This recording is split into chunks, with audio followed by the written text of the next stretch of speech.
मेरे साथ आज एक खास मेहमान है, विनय दुबे। आप सब जानते हैं इनको। खासकर लॉकडाउन में जिस तरह से इन्होंने लोगों की मदद करने की कोशिश की, उसके बाद इनको जेल जाना पड़ा। लेकिन सबसे खास बात है कि तमाम विपरीत परिस्थितियों के बाद भी सच्चाई, सेकुलर जो फैब्रिक है भारत का, उस पर, और डॉक्टर कफिल की रिहाई के लिए, और तमाम ऐसे मुद्दे पर, और मीडिया पर बहुत हमलावर होते हैं। विनय ऐसा क्यों सोचते हैं, क्यों करते हैं? क्या इनकी बीजेपी से या कांग्रेस से, या कांग्रेस से प्यार है, बीजेपी से कोई दुश्मनी है, मोदी जी से कोई दुश्मनी है? क्या है वजह और क्यों है इतना हमलावर? और क्या इसकी कीमत भी ये चुका रहे हैं? और वो तमाम लोग जो सरकार से सवाल पूछने की हिम्मत रखते हैं, उनको किस तरह से ट्रोल किया जाता है, किस तरह से डराया धमकाया जाता है? उसके लिए विनय से ज़्यादा बेहतर अभी आपको इंसान नहीं मिलेगा, जिनको जेल तक भेजा जा चुका है। विनय, नेशनल दस्तक पर स्वागत है। और बहुत डर लगता है आजकल किस चीज़ का डर सर? सरकार से सवाल पूछने में, लोगों के मुद्दे उठाने में। डरी हुई तो इस समय सरकार है। अगर डरी नहीं होती तो ऐसे ही यहाँ के छात्रों को उठा के जेल में क्यों डाल देती है? इस समय मुझे जो लग रहा है देश के अंदर जो हालात हैं वो कहीं ना कहीं भारतीय जनता पार्टी की जो केंद्र सरकार है ख़ास तौर पे उनकी फट के चौड़ी हो चुकी है हम लोगों से। वो सुनना नहीं चाहते हमारे मुंह से सच, जिसकी वजह से आप सोचिए छोटे छोटे स्कूलों में कॉलेजों में पढ़ने वालों बच्चों को उठा उठा के जेल में डाल दिया जाता है और उन धाराओं में डाल दिया जाता है जो एक। कहाँ की बात कर रहे हैं? मैं दिल्ली की बात कर रहा हूँ। आप जामिया इस्लामिया ले लीजिए या एएमयू ले लीजिए, वहाँ के बच्चों को आज उठा के आतंकवादी बना के, दंगाई बना के आज उनको जेलों में डाला गया है। देखिए, जामिया के 40 बच्चों ने यूपीएससी एग्ज़ाम क्लियर किया है। वो आईएएस बनेंगे, आईपीएस बनेंगे, आईआरएस बनेंगे, जिस पर डंडे चले थे और जिसको आतंकवाद का अड्डा कहा जाता है। विनय, कफिल की गिरफ्तारी को लेकर आप काफ़ी एक्टिव हैं। रिहाई को लेकर आप अभी इलाहाबाद भी गए थे। क्या लग रहा है, उनके साथ नाइंसाफ़ी हो रही है जिस तरह से तारीख पर तारीख, तारीख पर तारीख मिल रही है? ये तो एक आप समझिए सरकार का दबाव है पूरी तरह से। पहली बार मुझे ये अनुभव हुआ कि न्यायालयों पर भी सरकार का दबाव चल रहा है। आज तक न्यायालय स्वतंत्र थी, हमारी न्यायपालिकाएं स्वतंत्र थी, बट डॉक्टर कफील का केस बहुत क्लोजली मैं देख रहा हूँ। मैं अपीयर्स करने जाता हूँ, वहाँ पे हाई कोर्ट जाता हूँ, बहुत सारे लोगों से मिलता हूँ, प्रशासनिक लोगों से मिलता हूँ, न्यायिक लोगों से मिलता हूँ, तो कहीं ना कहीं वो दबाव अनुभव कर रहा हूँ। और ये बहुत ही दुर्भाग्यपूर्ण है। एक डॉक्टर जिसने बच्चों की जान बचाई, जिसको बहुत सारे कोर्ट से जिस तरह की धाराएं उन पे लगी थी सारे में लगभग जमानत मिल गई, उसके बाद भी एक केवल एक सन की राजा आप कह सकते हैं या सर की गद्दीदार पे जिसने बैठा है, उनकी एक सनक की वजह से आज वो बंदा जेल में है और रासुका जैसी गंभीर धाराओं में। तो ये विनय, दुर्भाग्य आप है। कोई मुद्दा कैसे तय करते हैं कि मुझे इसके खिलाफ बोलना है, इसके पक्ष बोलना है? क्या आपके लिए ज़रूरी चीज़ क्या है? मेरे बहुत कम मुद्दे आपको दिखेंगे कि जो एक तरह से होता है ना कि पहले से प्रिपेयर्ड हूँ।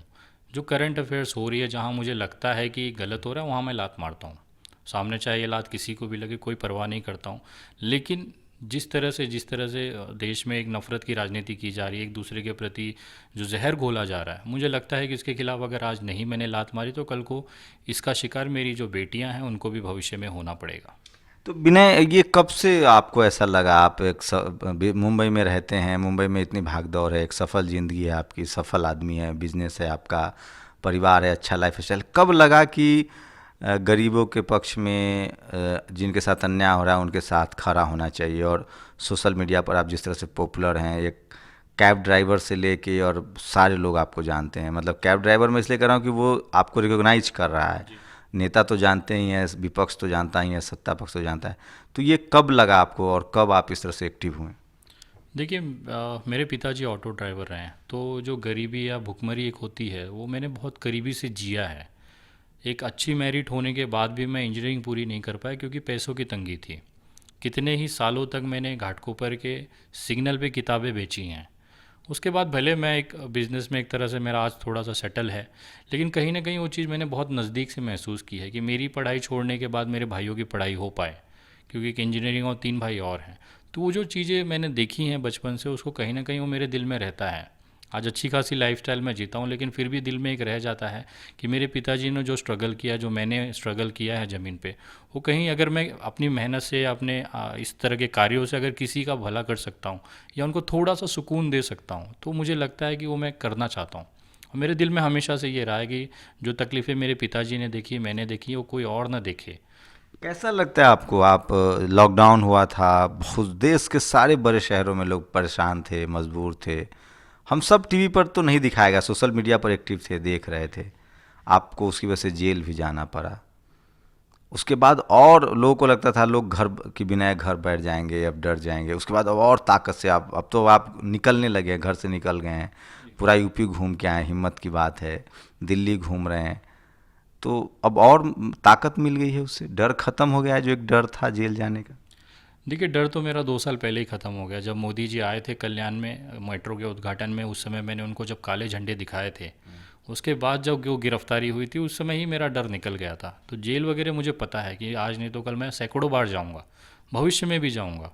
वो डर अब उस चीज़ का नहीं है। डर ये होता है कि कोई गलत काम ना हो जाए, किसी एक ऐसे व्यक्ति का नुकसान ना हो जाए मेरी वजह से, उसका एक डर मेरे अंदर रहता है। लोग कह रहे हैं कि आप बीजेपी के विरोधी हैं, कांग्रेस या शिवसेना के सपोर्टर हैं, जबकि आपको शिवसेना की सरकार में जेल भेजा गया। मुझे समझ में नहीं आ रहा लोगों के अंदर ये क्यों ये माइंडसेट होता है। अगर मैं बीजेपी का विरोध कर रहा हूँ इसका मतलब मैं कांग्रेसी नहीं हूँ। अगर मैं कांग्रेसी होता या शिवसेना से मेरे अच्छे संबंध होते या किसी भी राजनीतिक दल से मेरे संबंध होते तो मैं महाराष्ट्र के बांद्रा के दंगे के बाद मुझे गिरफ्तार नहीं किया गया होता। रही बात, मैंने कुछ किया नहीं था उसमें या कुछ चीज़ें कानूनी प्रक्रिया पे कोई एविडेंस नहीं थे उनके पास, जिसकी वजह से माननीय न्यायालय ने मुझे जमानत दी है। तो लोगों को लगता है कि विनय दुबे, आजकल हालात इस तरह के हैं, जो खासकर जो जनरल कैटेगरी के लोग हैं, जो सवर्ण जातियां हैं, जिनको आरक्षण से प्रॉब्लम है, जिनको मुसलमानों से प्रॉब्लम है, वो सब बीजेपी के साथ में। कोई इक्का दुक्का दुबे, शर्मा, वर्मा, बनर्जी जो है वो बीजेपी के खिलाफ बात करता है, तो लोग उसको समझते हैं कि चलिए कांग्रेस का समझ। जबकि आजकल तो कांग्रेस के शर्मा वर्मा जी विधायक जो 119 वो बीजेपी में जा चुके हैं। क्या आप इस बारे में देश को बताना चाहते हैं, तमाम सोशल मीडिया पर जो आपको जानते हैं, कि आपकी लड़ाई सिर्फ न्याय के लिए है, किसी पार्टी या किसी पॉलिटिक्स में नहीं है यहाँ पर? मेरी लड़ाई हमेशा मुद्दों की रही है सर। अगर कोई टॉपिक गलत है तो उस पर मैंने लात मारी है, और जहाँ अच्छा काम हुआ है वहाँ तारीफ़ भी की है। आप मेरे सोशल मीडिया के पोस्ट उठा के देखेंगे, कहीं कहीं जगह मैंने बीजेपी की तारीफ़ भी की है। कोई अच्छा काम, जो मोदी जी का कोई काम पसंद हो आपको? काश ये होता और मैं कह पाता आपको। कोई ऐसा काम अच्छा नहीं लगता है? कोई आज तक ऐसा लगा नहीं नोटबंदी, सर। जूता ढूंढना पड़ता है मुझे जैसे ये शब्द मेरे कानों में। जीएसटी। आप बहुत तो छोटे व्यापारी हैं, अभी 20 लाख करोड़ का अनाउंसमेंट कर दिया उन्होंने लॉकडाउन में। तो बोलने के लिए तो मैं भी 50 लाख करोड़ का कर दूँ, देना थोड़ी है। जनता को समझ रही चीज़ों को, तो जुमला तो मैं उनसे अच्छा अच्छा फेंक लूँ। राम मंदिर बनवा दिए, अब तो कम से कम आप ब्राह्मण हैं, राम मंदिर बनवा दिए। उन्होंने बनवाया है। अगर उन्होंने बनवाया है तो उनके ही सांसद सुब्रमण्यम साहब में क्यों चिल्ला रहे हैं? मोदी जी का राम मंदिर में कोई कंट्रीब्यूशन नहीं रहा है। जो लड़ाई लड़ी गई, जिन्होंने लड़ी, वो बेचारे घर बैठे हुए हैं। लाल कृष्ण आडवाणी को साइडलाइन कर दिया गया, जिन्होंने पूरे देश में ये मुद्दा उठाया। जो लाल कृष्ण आडवाणी का नहीं हुआ वो हमारा कैसे हो सकता है? और मोदी जी का तो यहाँ पे घंटा भर का कुछ नहीं है उनका इस मामले में। भले दुनिया उनके जो अंड भक्त हैं वो समझें, लेकिन हम तो समझ रहे हैं। आप ये अब शब्दों का इस्तेमाल क्यों करते हैं? ये तो आरएसएस की पहचान है, या जो संगी लोग हैं वो ट्रोलर जो गाली देते रहते हैं। भारत स्वतंत्र है सर, देश में सिर्फ उनके पास गाली देने का कॉपीराइट नहीं है। एक से एक सुंदर सुंदर गालियाँ हम भी रखते हैं। जैसा गाल वैसी स्वागत। अच्छा, आप इतना फेमस हैं, अभी मैं देख रहा हूँ एक निषाद जी हैं, वो आपको विनय भैया कहते हैं। आपको पता है आपके कितने चाहने वाले हैं, फैंस हैं, लोग आपको हर बात में एग्जाम्पल देते हैं। विनय दुबे आपको सबसे बहादुर सोशल मीडिया पर एक्टिविस्ट माना जा रहा है। तो तारीफ तो मिल रही है, लेकिन कभी डर भी लगता है जब ट्रोलर आपके पीछे होते हैं, और सत्ता से आप अमित शाह मोदी के खिलाफ बात करना, पत्रकार सब हम जैसे पत्रकारों की औकात नहीं है। देखिए, हर एक चीज़ की एक कीमत होती है सर। जो आज सबको लगता है कि लोग, मेरे को अच्छा लगता है जब मैं बाहर निकलता हूँ, लोग सेल्फियाँ लेते हैं। इवन कल एक गाड़ी ड्राइवर ने मैंने उनको नाम तक नहीं बताया था, बट वो बंदा पहचान के फिर रात में ड्रॉप करने के बाद सेल्फी। एक अच्छी चीज़ लगती है कि लोगों के अंदर मैं जो मेहनत कर रहा हूँ उसका एक्नॉलेजमेंट है। बट उस चीज़ तक पहुँचने के लिए मैंने क्या खोया है, मैंने किस तरह से परिस्थितियाँ देखी हैं, आप समझिए कभी भी जान का खतरा हो सकता है। ये परिवार मीडिया वालों से आपकी इतनी दुश्मनी क्यों है? मैं अखबार टेलीविज़न वालों को बहुत लताड़ते हैं आप। गोदी मीडिया खास तौर पे दलाली की जो चरम सीमा होती है, मतलब एक भड़ुआगिरी जिसे हम कह सकते हैं। एक वैश्यालय पे बैठा हुआ दलाल इनसे लाख गुना बेहतर है। कम से कम वो बता देता हूँ कि हाँ मैं दलाली करूँगा, मुझे पैसे चाहिए। बट ये अपने आप को देशभक्त भी दिखाएंगे, ये अपने आप को देश के प्रति सबसे वफादार दिखाएंगे, और एक वैश्यालय से ज़्यादा भड़ुआगिरी ये करते हैं। ये गुस्सा मेरे अंदर, अरे आप कर रहे हो दलाली, खुल के बोलो मैं मोदी जी का दलाल हूँ, हम सब स्वागत करेंगे, हार माला पहनाएंगे। लेकिन आप दिखाओगे एक अलग चेहरा और करोगे कुछ, तो गालियाँ तो बनती हैं और हम देंगे।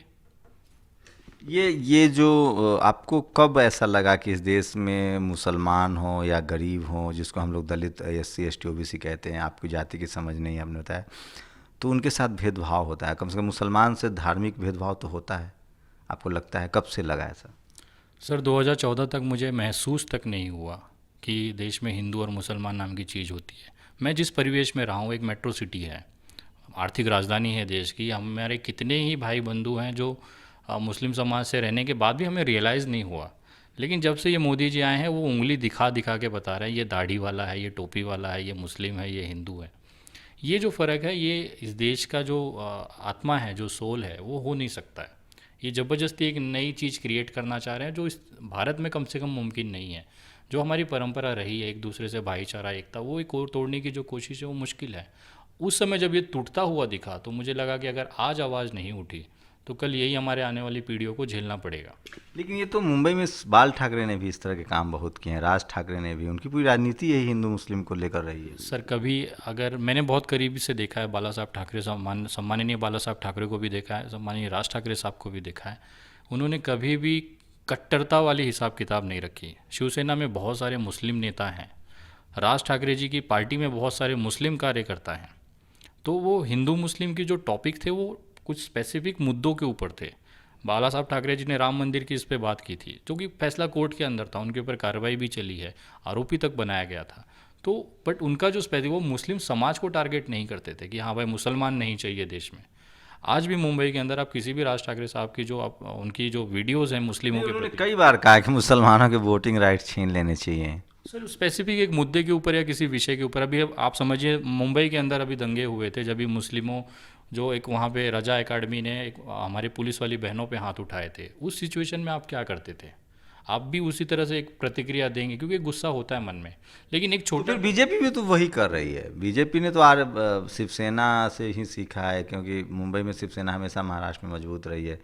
बीजेपी की पूरी राजनीति है हिंदू मुस्लिम करके, क्योंकि उसको फ़ायदा मिलता है उससे। तो ये आपको क्या लगता है, ये क्यों गलत है? आपको गलत क्यों लगता है? उनकी राजनीति है ये। सर देखिए अभी तक जो राम मंदिर या हिंदू मुस्लिम चल रहा था वो मुद्दों पे चल रहा था, अब इसे व्यक्तिगत कर दिया गया है।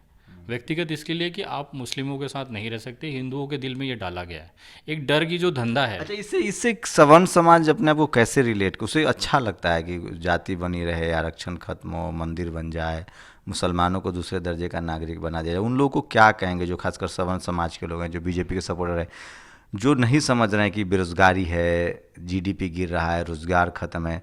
तो इसको लेकर कभी आपको मन में सवाल आता है कि इस पर भी बात की जाए, गाली गलौज की भाषा छोड़ के नौकरी चाकरी, बेरोजगारी? या तमाम जो बीजेपी के सपोर्टर है वो इतने अमीर हैं कि उनको कोई फ़र्क नहीं पड़ता है, सालों भी वो ऐसे निकाल सकते हैं? तो सर अगर इतने अमीर होते तो 10 पैसे पोस्ट के लिए हमारी गालियाँ ना खाते होते। एक पोस्ट का 10 पैसा, एक ट्विटर का 2 रुपया लेते हैं और हम जैसे लोगों से सेवा लेते हैं। तो पैसे हैं, अमीर है, तो साइड कर दीजिए आप। आज भुखमरी की नौबत है उनको, तेल बचाना मतलब गाड़ी में तेल डालने के पैसे नहीं है। मैं उत्तर प्रदेश यात्रा पे था, जिस तरह से आप बोल रहे हैं सवर्ण समाज का क्या हालत है, क्या रुख है बीजेपी के लिए, इस बार आप कैमरा घुमा लीजिए उत्तर प्रदेश में, खासतौर पे ब्राह्मण समाज जहाँ से मैं आता हूँ, इस समय तो अगली बार आके देखें वो मैदान में, उनको अपनी औकात समझ में आ जाएगी। जिस तरह से ब्राह्मणों की हत्या की जा रही है, जिस तरह से वहाँ पे प्रताड़ना भारत, वहाँ के उत्तर प्रदेश सरकार द्वारा की जा रही है, अब धीरे धीरे मोहभंग हो रहा है। जिस तरह से सवर्णों को एक अभिमान था भारतीय जनता पार्टी का, जब उनके घर के बच्चे मरने शुरू हुए हैं, खाने के लाले पड़ने शुरू हुए हैं, तब उनको समझ में आ गया है कि भाई देश में काम, अस्पताल, शिक्षा की ज़रूरत है, ना कि मंदिर और मस्जिद की। तो आने वाले समय में इसका रिएक्शन दिखेगा क्योंकि लोगों को एहसास हो चुका है इस चीज़ का। और ख़ास तौर पे सवर्ण का तो नहीं बता सकता, लेकिन ब्राह्मणों की तरफ से अब बीजेपी के खिलाफ जो मुहिम चालू है ज़मीनी स्तर पे, ब्राह्मण लॉबी एक्टिवेट है, लोग एक्टिवेट हैं, युवा एक्टिवेट हैं, कि इस बार शायद बीजेपी को उखाड़ फेंकने की तैयारी होगी, जो हमारी तरफ से एक प्रयास है। सोशल मीडिया को लेकर क्या कहेंगे? चूँकि अभी भी जो एंटी RSS, एंटी बीजेपी है, जो सोशल जस्टिस या मुस्लिम्स के जो हैं या जो सेकुलर के पक्ष में हैं, इवन कांग्रेस समेत तमाम पार्टियां सोशल मीडिया पर कमज़ोर है। तो लगता है कि आप लोग जो ये सब चला रहे हैं अभियान संविधान के पक्ष में या देश के सेकुलरिज्म के फैब्रिकेशन के लिए, इसमें कामयाब हैं? क्योंकि उनके पास बहुत संसाधन है, बहुत पैसा है, उनके पास पेड वर्कर्स हैं। सर उनके पास बहुत मैन पावर है, पैसा है, संसाधन है। हमारे पास संविधान है। इस देश जो है ना, इस संविधान से चलेगा। कहीं ना कहीं आगे उनको भी इसके सामने झुकना पड़ता है। और ये संविधान एक इतना खूबसूरत तरीके से बनाया गया है कि यहाँ पे भले 10 आरोपी छूट जाएं, लेकिन बेगुनाह को आप समझिए कि सज़ा नहीं होती है। आप पुराने सारे इतिहास उठा के देख सकते हैं। तो बस इस संविधान को विश्वास लेके हम अपना कदम बढ़ा रहे हैं। मेरे जैसे जितने भी सोशल एक्टिविस्ट हैं, आने वाले कुछ महीनों में आप देखोगे कि हम सारे एक प्लेटफॉर्म पे रहेंगे। अच्छा, आपको पूरे देश में आप लोग एक प्लेटफॉर्म बना रहे हैं, सब लोग उससे मिल रहे हैं, लगभग लोगों से आपकी बातचीत होती है? लगभग जितने सामाजिक कार्यकर्ता हैं, सोशल एक्टिविस्ट हैं, जो सोशल मीडिया पे एक्टिव हैं, ज़मीनों पे एक्टिवेट हैं, मैं इस समय देश की यात्रा पे इसी के लिए निकला हूँ। क्योंकि हम अलग अलग मुद्दों पे लड़ते हैं, वो हल्का पड़ जाता है। लेकिन हम सब जब एक तरह से चेन्नई से लेके कन्याकुमारी से लेके आप अगर लद्दाख ले तक अगर एक साथ आवाज़ उठेगी तो उसका इम्पैक्ट पड़ेगा। राजनीति में क्यों नहीं आते हैं आप लोग? क्योंकि आप जैसे लोगों की ज़रूरत है। लोग कह रहे हैं कि जो लोग इतना ईमानदारी से बीजेपी के खिलाफ बोल रहे हैं वो नेता बनेंगे तो अच्छा होगा। इतना तो राहुल गांधी नहीं बोलते। सर, राजनीति एक ऐसा चीज़ है, यहाँ आने के बाद आदमी बदल ही जाता है। बहुत सारे उदाहरण हैं देश नहीं, के ऐसे अंदर। बहुत ऐसे उदाहरण हैं जो लोग नहीं बदले हैं। बहुत कम है ना सर, 0.01% है। ये एक ऐसी जगह है ना, एक जिस दिन हमारे मन में राजनीति आ गई उस दिन समझिए हम इतनी खोल के प्रखर तरीके से अपनी बात नहीं रख पाएंगे। उन तमाम लोग को क्या कहेंगे जो डर की वजह से हक की बात नहीं करते हैं, ईमान की बात नहीं करते हैं? वो जानते हैं, समझते हैं, लेकिन डरे रहते हैं। कभी नौकरी का डर, कभी परिवार का डर, सबसे बड़ी बात जान का डर। मेरे को एक बात बताइए सर, वो भले इतने लाख डरे रहें, परिवार मरेंगे ना, एक दिन तो मरना ही है। पता चला रास्ते चलते कोई ट्रक चढ़ गई, कैंसर हो गया, कोरोना हो गया, मरेंगे ना। लेकिन जब तक ज़िंदा है तो कम से कम ज़िंदा होने का एहसास तो कराओ। हमारे पास ऊपर वाले ने एक ज़बान दी है, दिमाग दिया है। अगर हम सही गलत जानते हुए भी अगर चुप हैं तो ऊपर वाला भी पछता रहा होगा कि इसको हमने इंसान बना दिया। आपको पता है, मैं आपको एक मतलब एक्टिविस्ट भी, और इतनी बारीक नज़र है आपकी, हर चीज़ आपको पता है देश के बारे में, क्या चल रहा है, नेताओं की क्या प्लानिंग है। बहुत पढ़ना पड़ता होगा, टीवी देखना पड़ता होगा, सोशल मीडिया पर एक्टिवेट रहते हैं। मैं आपको अगर हकीकत बताऊं, मेरी पर्सनल लाइफ है, मैं कभी न्यूज़ चैनल नहीं देखता हूँ। मेरे को जो भी चीज़ें हैं, अगर किसी ने मुझे कुछ भेजा कि विनय जी ये वायरल हो रहा है, तो उसको मैं क्रॉस चेक करता हूँ मेरे सोर्सेज, चाहे वो सरकारी हो चाहे जहाँ से हो। और अगर मुझे लगा कि भैया ये गलत मिल गई है तो लात चलेगी। तो मेहनत या पढ़ना वढ़ना ऐसा कुछ भी नहीं है, करंट अफेयर्स लोगों की तरफ से चलती हैं और जो भी हो पाए कंटेंट हमें मिल जाता है। वायरल हो रहा है तो क्यों वायरल हो रहा है, क्या है उसका तथ्य है, सही है गलत है, उसके बाद अपनी बात रखता हूँ। बंद कराओ।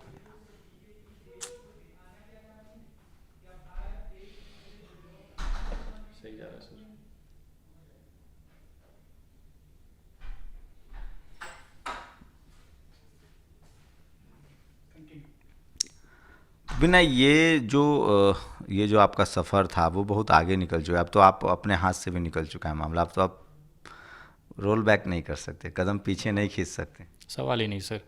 जब तक भाजपा, मेरा जो उद्देश्य है, मेरा मोटिव जो है वो भाजपा मुक्त भारत है। जिस दिन ये हो जाएगा उस दिन विनय दुबे घर बैठ जाएगा। मेरा आखिरी टारगेट वही है। 1100 दफ्तर बने उनके देश में, आप कह रहे हैं भाजपा मुक्त भारत है। तोड़ने में भी ज़्यादा समय नहीं लगेगा सर, और टूटेगा, पक्का है टूटेगा।